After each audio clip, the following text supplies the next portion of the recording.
आप रविवार को सूर्यदेव को सही तरीके से अर्घ दे रहे हैं, या फिर अगर आप रोज़ाना सूर्य भगवान को अर्घ देते हैं तो वो अर्घ देने का आपका तरीका सही है। इस वीडियो में जानिए 108 सूर्य जाप का चमत्कारिक प्रभाव और सुख समृद्धि का रहस्य। सूर्य भगवान के इस वीडियो के लिए आप सबसे पहले सूर्य भगवान का आशीर्वाद लीजिए और मन ही मन सूर्य भगवान का जयकारा लगाइए। आपकी किस्मत साथ नहीं दे रही है तो रविवार के दिन सूर्य देव की यह पूजा आपकी सोई हुई किस्मत जगा सकती है। सिर्फ एक बार सूर्य देव का यह वीडियो एंड तक फुल वॉच कीजिए और पूरा सुनिए। हर दुख और दरिद्रता का नाश होगा। वैज्ञानिक प्रमाण के साथ सूर्य देव को जल चढ़ाने का आदित्य फल आपको प्राप्त होगा। हर सुबह सूर्यदेव के मंत्रों से शुरुआत करें, उनको अर्घ दें और देखें सकारात्मक ऊर्जा का चमत्कार। सूर्य भगवान आप पर कैसे अपनी कृपा वर्षाएंगे। दुख दरिद्रता का नाश होगा, घर में धन की कमी नहीं होगी और सुख शांति वैभव बना रहेगा। राधे राधे भक्तों, welcome to my channel Mannu की खुशबू। मैंने सूर्य भगवान के व्रत किए थे और फिर उसके बाद मैंने सूर्य भगवान के व्रतों का उद्यापन किया। उस उद्यापन के साथ मैंने आपसे उस उद्यापन की जो वीडियो थी वो शेयर की है, तो प्लीज़ एंड तक फुल वॉच कीजिए वीडियो और इस वीडियो को पूरा सुनिए। और अगर आप मेरे चैनल पर नए हैं तो मेरे चैनल को सब्सक्राइब कर दीजिए। मैंने ये रोट वाला व्रत रखा था, यह 8 सालों तक रखते हैं। और अगर आप 8 सालों तक 8 रविवार होली के बाद से जो शुरू होते हैं वो नहीं रख सकते, तो जो नॉर्मल रविवार होते हैं आप वो रख सकते हैं। और वैसे तो हमारे जीवन में यह व्रत बहुत चमत्कार लाता है, पर इसके अलावा यह हमारे मायके में भी सुख समृद्धि देता है। हमारे भाई बहन उनका घर फलता फूलता है, तो महिलाएं अपने मायके के वैभव के लिए भी यह व्रत की रखती हैं और उनके जीवन में तो चमत्कार होते ही हैं। तो मैं आपको इस वीडियो में बताऊंगी व्रत कैसे किया जाता है, व्रत का उद्यापन कैसे किया जाता है और सूर्य भगवान को अर्घ कैसे दिया जाता है। आप हमारे साथ बने रहिए और इस वीडियो को प्लीज़ स्किप मत कीजिए। सूर्यदेव का व्रत आमतौर पर सुख समृद्धि, अच्छी सेहत और तेज की प्राप्ति के लिए किया जाता है।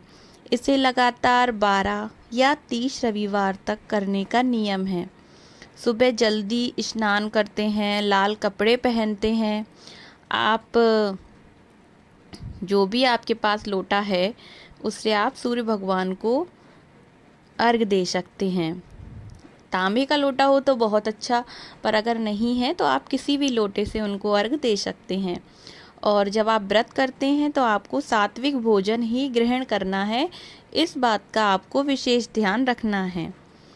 और इस व्रत को रखने के नियम कुछ इस तरह से हैं कि जो पहला रविवार होता है तो सुबह जल्दी उठकर स्नान करने के बाद सूर्य देव के सामने हम व्रत का संकल्प लेंगे कि हमें कितने रविवार उनका व्रत रखना है।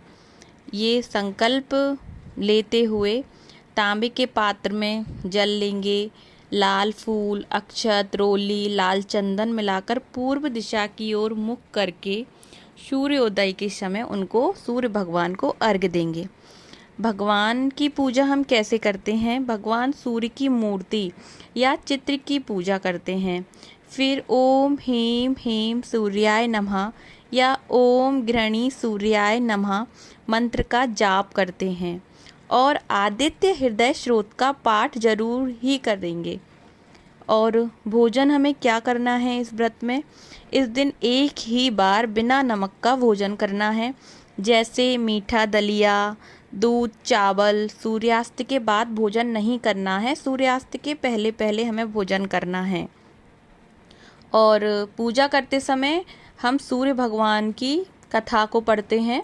मैंने अपने एक वीडियो में सूर्य भगवान की संपूर्ण कथा को बताया है, तो इस वीडियो में डिस्क्रिप्शन में आप देख लेना, उसमें मैंने सूर्य भगवान की पूरी कथा का वीडियो आपसे शेयर किया है, जिसका लिंक मैंने दिया हुआ है।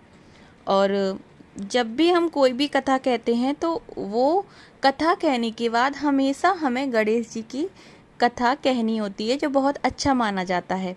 बहुत ही छोटी प्यारी सी कथा होती है गणेश जी की, तो वो हमें ज़रूर कह लेनी चाहिए।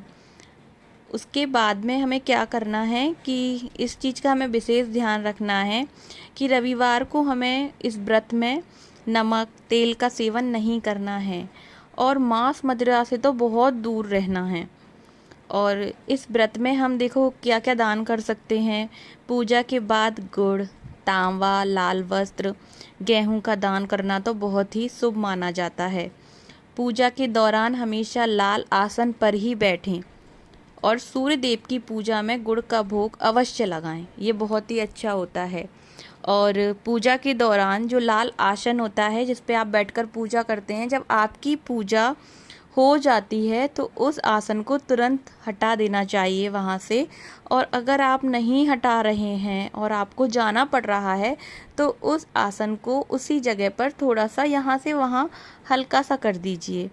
ऐसा करना बहुत ज़रूरी होता है।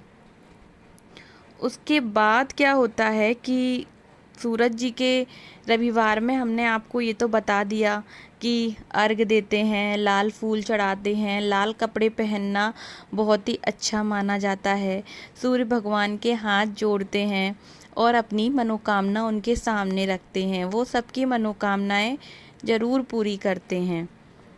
और इस बात का हमें ध्यान रखना है, जब हम सूर्य भगवान को अर्घ देते हैं तो हमें अर्घ देते समय, जब उनको हम अर्घ दे रहे हैं तो हमें उनको अर्घ इस तरीके से देना है कि वो, जब हम उनको अर्घ दे रहे हैं तो जल देते समय उनके जो छींट होते हैं वो हमारे पैरों पर ना पड़ें, वो हमारे पैरों से दूर रहें।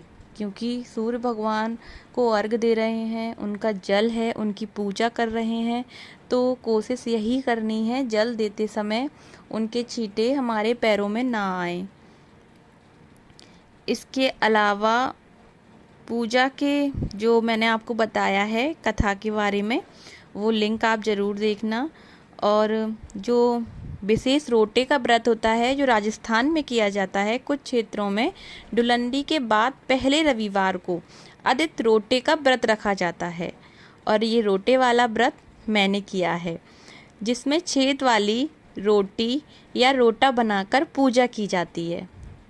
एक रोट हम ऐसा बनाते हैं जो सारे लोगों में प्रसाद के रूप में बांट देते हैं, और दूसरा रोट जिसे हम छलनी मानकर सूर्य भगवान को देखते हैं, अर्घ देते हैं, वो रोट हम खुद खाना पड़ता है। वो मीठा रोट हमें खुद ही खाना पड़ता है, जिससे हम व्रत खोलते हैं। अब हम आपको बताते हैं इसके उद्यापन की विधि। इसकी उद्यापन की विधि कुछ इस प्रकार है। जो अंतिम रविवार होता है उसमें स्नान करके सूर्य भगवान को अर्घ दें, स्वर्ण या तांबे की प्रतिमा का पूजन करें। इस दिन सूर्य पूजा की 108 आहुतियाँ खीर से करें। अंत में 12 ब्राह्मणों को भोजन कराएं। आप जैसे सिंपल व्रत जो कर रहे हैं उनमें 12 ब्राह्मणों को कराएं, और जो रोट वाला व्रत होता है उसमें हमें 8 महिलाओं को भोजन कराना पड़ता है। और 8 महिलाओं को भोजन कराने के बाद उनको हम सुहाग का सामान, वस्त्र और एक स्टील का कटोरा, ये सब मनस के उनको हम देते हैं। और उनको 8 पूड़ी ही हमको खिलानी होती हैं। इस चीज़ का हमको विशेष ध्यान रखना होता है। अपन विधि के और चरण हम आपको बताते हैं कि किसी भी माह के शुक्ल पक्ष के रविवार को, विशेष रूप से माघ महीने के रविवार को करना उत्तम माना जाता है। घर के आंगन को साफ करें। एक बेदी या चौकी पर लाल कपड़ा बिछाकर सूर्य देव की मूर्ति या चित्र स्थापित करें। कलश की स्थापना करते हैं, हवन करते हैं और फिर सूर्य भगवान को अर्घ देते हैं। और जो भी हम भोजन बनाते हैं, सात्विक भोजन, वो ब्राह्मणों मतलब ब्राह्मण महिलाएं, उनको बुला करके वो भोजन करवाते हैं। वो भोजन कराने के बाद, दान दक्षिणा देने के बाद हमारा व्रत का जो हमने संकल्प लिया था वो पूरा हो जाता है। इस तरह से रविवार का व्रत रखते हैं। और जो रोट का व्रत था वो मैंने जो किया है वो वीडियो में आपने देख लिया होगा। सुबह सुबह हमारे मंदिर में जो सूर्य भगवान थे, हमने उनके दर्शन किए। सूर्य भगवान के दर्शन करने के बाद हमने अपने लड्डू गोपाल जी को स्नान कराया, उनको येलो कलर के कपड़े पहनाए, उनको प्यारा सा टीका भी लगाया जो आप देख रहे हो। इसके बाद में हमने 8 महिलाओं को जो बुलाया था उनको भोजन कराया। जब तक मेरी जो ननद रानी है उन्होंने उन महिलाओं के लिए उद्यापन में भोजन तैयार किया, तब तक मैंने अपनी पूजा की। आपने मेरे वीडियो में देखा होगा कि वो जो रोट था उसको मैंने छलनी के रूप में ही देख के, और मैं ऐसे ही हमेशा सूर्य भगवान को देखती थी। सूर्य भगवान को मैंने अर्घ दिया।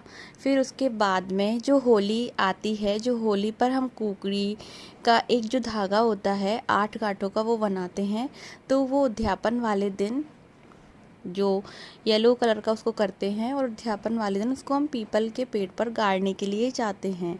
ये होली का मैं आपको बता रही हूँ। मैंने इस वीडियो में आपको दोनों तरह के उद्यापन बताए हैं।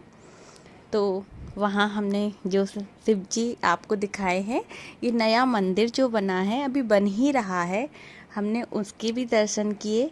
और यहाँ पर केले का, पीपल का, सारे पेड़ पौधे यहीं हैं। वो सारे दर्शन करने के बाद घर आए हैं। घर पे मैंने आपको सारा भोजन भी दिखाया है कि दीदी ने क्या क्या भोजन बनाया था। हलवा बहुत ही महत्वपूर्ण होता है, हलवा तो बनता ही बनता है। हलवा, सब्जी, पूड़ी, 8 पूड़ियाँ और हलवा और सारा कुछ ये हम भोजन में करवाते हैं। बाकी जो मनसा हुआ सामान है वो भी हमने आपको दिखाया है और बताया भी है कि हमने क्या क्या मनसा हुआ था। इसमें जो सबसे पहले हम जिसको जिमाते हैं वो हमारे सासू माँ और हमारे ससुर जी होते हैं, तो माता पिता यानी भगवान तुल्य। तो सबसे पहले हम उनका वेश निकालते हैं। उस वेश में आप जानते हो कि सबसे बड़ा वेश जो होता है उसमें सब कुछ एक सा लगाया हुआ होता है, कपड़ों में सारा श्रृंगार का सामान भी और पैसे भी, सब कुछ सबसे पहले हम उनको देते हैं और सबसे पहले हम उनको ही भोजन कराते हैं। तो जब वो आप कोशिश यही करनी चाहिए उनको भोजन कराने के बाद और उनको आशीर्वाद लेने के बाद, उन लोगों का उनको जो भी हमने वेश मनसा है वो देने के बाद, और उन्होंने जो भोजन किया है सीधे जिसने व्रत किया है और जो उद्यापन कर रहा है वही उनके बर्तन झूठे लेकर आएगा और वही उनके बर्तन धोएगा जिसने उद्यापन किया है। क्योंकि ये बड़े लोगों का जो आशीर्वाद हमें मिलता है ना, और उनके झूठे बर्तन अगर हम धोते हैं तो उद्यापन का जो पूरा पुण्य फल है वो हम ही को मिलता है। अगर कोई काम वाली बाई भी आपके इधर आती है ना बर्तन धोने के लिए, तो आप भले ही सारे बर्तन उनसे धुलवा लीजिए, पर अपने सास ससुर, अपने पति के बर्तन आपको खुद ही धोना है। अगर आप अपने हिस्से में कुछ पुण्य लिखवाना चाहती हैं तो ये बात आप हमेशा याद रखना कि अपने सास ससुर, अपने पति के झूठे बर्तन, कोई भी तीज त्यौहार हो, कैसा भी छोटा सा कुछ भी त्यौहार हो, अपने बर्तन खुद ही धोने हैं। अपनी थाली जो भी जिसमें आपने खाना किया है वो आपको उन लोगों के खुद ही धोने हैं। तभी उस उद्यापन का, उस व्रत का, उस पूजा का सारा पुण्य फल आपको प्राप्त होगा। तो ये वीडियो आपने पूरा सुना भी और फुल वॉच किया भी, तो मैं आपसे वीडियो के एंड में यही कहना चाहती हूँ कि प्लीज़ कमेंट करके ज़रूर बताना कि ये वीडियो आपको कैसा लगा, और जो भी मैंने व्रत की विधि, उद्यापन की विधि आपको बताई है वो आपको समझ में आई या नहीं। मुझे प्लीज़ आप लोग कमेंट करके ज़रूर बताना।